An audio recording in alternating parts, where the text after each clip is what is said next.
Hello दोस्तों, मैं रामनिका गांधी। मैं एक होम्योपैथिक विशेषज्ञ हूँ। आज मैं बात करूंगी नेजल पॉलिप के संदर्भ में।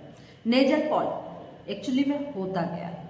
नेजल पॉलिप यानी कि आम भाषा में बोले नाक के अंदर मांस का बढ़ जाना। लेकिन यह बनता क्यों है, यह होता क्यों है? क्योंकि नाक के अंदर अगर मांस बढ़ जाए, पॉलिप हो जाए, तो उसको नेजल पॉलिप बोलते हैं। और यह साइनस के अंदर हो तो साइनस पॉलिप बोलते हैं। अब यह कैसे होता है? तो इसमें जो हमारी नोज है, नोज के अंदर एक लाइनिंग होती है। लाइनिंग जो स्ट्रक्चर बना है, जो लाइनिंग बना है, उसमें इन्फ्लामेशन होता है और फिर धीरे धीरे स्वेलिंग बढ़ता है, इन्फ्लामेशन बढ़ता है और फिर मांस का शेप ले लेता है। उसी को नेजल पॉलिप बोलते हैं। क्योंकि हमारे वो नाक जो है यह म्यूकस मेम्ब्रेन है और यहाँ अक्सर म्यूकस रिलीज होते रहता है। जो म्यूकस होता है, जो बाहरी बैक्टीरिया या जो बीमारियां होती है, वो शरीर के अंदर जाने नहीं देती, वो अवशोषण करती है और उसको उसी जगह मार देती है। लेकिन जब यह जो इसका कारण क्या होता है नेजल पॉलिप का, तो नेजल पॉलिप का दो कारण होता है। एक क्रॉनिक एलर्जी, नाक का क्रॉनिक एलर्जी, और दूसरा नाक के अंदर इन्फेक्शन का। इन्फेक्शन भी अमूमन एलर्जी के वजह से ही होता है और यह एलर्जी तुरंत ही नेजल पॉलिप में कन्वर्ट नहीं होता, वक्त लगता है। जो नाक की लाइनिंग है, जैसे एलर्जी होती है तो बार बार छींके आती है, बार बार म्यूकस एक्स्ट्रा वहाँ पर जनरेट होता है, बढ़ जाता है और वो साइनस के अंदर चल जाता है, वहाँ जमने लगता है। और ये बार बार जो एलर्जिक अटैक आते हैं, इसकी वजह से जो लाइनिंग है उस स्ट्रक्चर में बदलाव आता है और उसमें पहले स्वेजेस होती है, फिर उसके बाद धीरे धीरे क्रॉनिक इन्फ्लामेशन बढ़ते जाता है, लाइनिंग में स्वेलिंग आती है, उसके बाद उसमें मांस का रूप ले लेता है। अब इस मांस के रूप को ही नेजल पॉलिप कहते हैं। यानी कि कंफर्म यह होता है कि लंबे समय से जो आपके नेजल एलर्जिक सिस्टम बने हैं, उसकी वजह से आपको प्रॉब्लम हो रही है। या तो नेजल पॉलिप नहीं बने, उसके लिए आप जैसे ही आपको इस तरह के अटैक आ रहे हैं, इस तरह के बार बार आप देख रहे हैं कि आपको सर्दी, जुकाम, नजला हो रहा है, तो वैसे कंडीशन में उसी समय उस एलर्जी की सबसे पहले ट्रीटमेंट होनी चाहिए। तो नेजल पॉलिप बनता ही नहीं। नेजल पॉलिप होने के बाद बहुत सी समस्याएं होती है, जैसे किन्हीं को बहुत ज़्यादा सिर में दर्द आना, बहुत अनकंफर्टेबल महसूस होना, सांस लेने में दिक्कत होना। ऐसा लगता है जिनको नेजल पॉलिप होता है, सोते समय तो बहुत ज़्यादा परेशानी होती है, लगता है नाक बंद हो गया और उठ के व्यक्ति बैठ जाते हैं। यह नेजल पॉलिप की समस्या बच्चों में, युवाओं में और वृद्धों में सभी को हो सकता है। और सबसे बड़ी बात कि नेजल पॉलिप अभी के वक्त में बहुत ज़्यादा हो रही है, बहुत ज़्यादा हो रही है इसलिए क्योंकि अभी के वक्त में ये नेजल से संबंधित, म्यूकस मेम्ब्रेन से संबंधित एलर्जी बहुत ज़्यादा देखा जा रहा है। और जब एलर्जी बढ़ रही है तो समस्याएं भी अमूमन बढ़ रही है। और नेजल पॉलिप की जो अन्य चिकित्सा पद्धति में बहुत ज़्यादा संतोषजनक कोई उपचार नहीं है। नेजल पॉलिप में यहाँ पर वो जो बढ़ा हुआ मांस होता है उसको रेजर से जला दिया जाता है, लेजर ट्रीटमेंट होती है और बस यही एक साधन होता है। और सबसे बड़ी बात है कि बहुत लोगों को तो ऐसा होता है कि एक बार लेजर ट्रीटमेंट हो गया, जला दिया गया बढ़ा हुआ मांस को, फिर कुछ दिनों के बाद पुनः नेजल पॉलिप हो जाता है। और बहुत सारे लोग तो 3-3, 4-4 बार लेजर सर्जरी करवा चुके हैं, लेकिन उसके बावजूद भी वह नेजल पॉलिप से लगातार परेशान है। अब होम्योपैथिक में क्या होता है कि हम लोग सिम्टम बाय सिम्टम ट्रीटमेंट करते हैं, यानी कि सबसे पहले नेजल पॉलिप होने के कारण को पता करते हैं, फिर नेजल पॉलिप होने के दरमियान किस तरह का स्ट्रक्चर बना है, किस साइड में ज़्यादा प्रॉब्लम क्रिएट कर रहा है। इसके अलावे आपकी हिस्ट्री जाननी होगी कि आपके पेरेंट्स को भी कहीं ऐसा ना हुआ हो। उसके अलावे यह भी देखना है कि नेजल पॉलिप होने के दरमियान आपको और कौन कौन सी प्रॉब्लम क्रिएट हो रही है। तो सब कुछ देखते हुए दवा दिया जाता है तो समस्या बिल्कुल समाप्त हो जाती है। वैसे 3 इसकी मुख्य दवाइयाँ हैं जो बहुत ही बेहतरीन वर्क करती है। दवाइयाँ तो बहुत सारी हैं और बहुत सारी में कुछ दवाइयों के बारे में ज़रूर मैं बताऊंगी, लेकिन सबसे पहले जो 3 दवाइयाँ जो प्रमुखता से जिसका उपयोग किया जाता है वो सबसे पहले बताऊंगी, फिर कुछ अन्य दवाइयाँ भी बताऊंगी। लेकिन उसके बावजूद भी मैं ये ज़रूर बोलूँगी कि किसी भी समस्या के लिए जितनी दवाइयाँ मैं बता पाऊँगी वही नहीं होता, उसके अलावे भी बहुत सारी दवाइयाँ होती हैं जिसका जिक्र छोटे से वीडियो में नहीं किया जा सकता। और सबसे मजे की बात यह है कि जो दवाइयाँ नेजल पॉलिप में नहीं यूज किया जा सकता, जहाँ पे कोई जिक्र नहीं है, वह भी दवाइयाँ ऐसी समस्याओं में दूर करने में कारगर होती है। क्यों?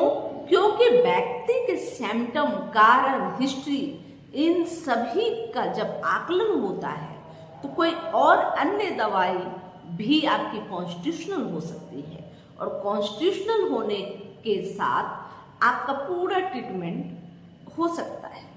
क्योंकि हर व्यक्ति की अलग अलग दिनचर्या होती है, अलग अलग स्वभाव होता है, नेचर अलग होता है, और उनके फैमिली बैकग्राउंड, उनके फैमिली में किस तरह की बीमारियां रन कर रही है, यह सब भी बहुत मायने देता है। तो होम्योपैथिक ट्रीटमेंट में सबसे ज़्यादा जो डॉक्टर होते हैं उन्हें बहुत ज़्यादा आपके ऊपर पूरा चार्ट बना के ट्रीटमेंट होता है। मतलब पूरी तरह से आपसे पूछताछ करने के बाद ट्रीटमेंट की जा सकती है। अब रही बात कि अब सबसे पहले मैं बताई कि इसमें कारण बहुत प्रमुख होते हैं, और कारण क्या होते हैं, मैंने 2 कारण बताया। दोनों कारण में सबसे पहला जो कारण है नेजल जो एलर्जिक समस्या, वह बहुत ज़्यादा अहम देता है, क्योंकि उसी की वजह से इन्फेक्शन भी होता है, उसी की वजह से पॉलिप होने की संभावना होती है। अब दवाइयों की बात कर लें तो दवाइयों में 3 दवाइयाँ जिसके बारे में मैं जिक्र कर रही हूँ जो बहुत ज़्यादा प्रमुखता से उपयोग में लाया जाता है। पहली दवाई लेमना माइनर, दूसरी दवाई टिप्रियम, बहुत ही कारगर है, और तीसरी दवाई फर्मिका रूफा।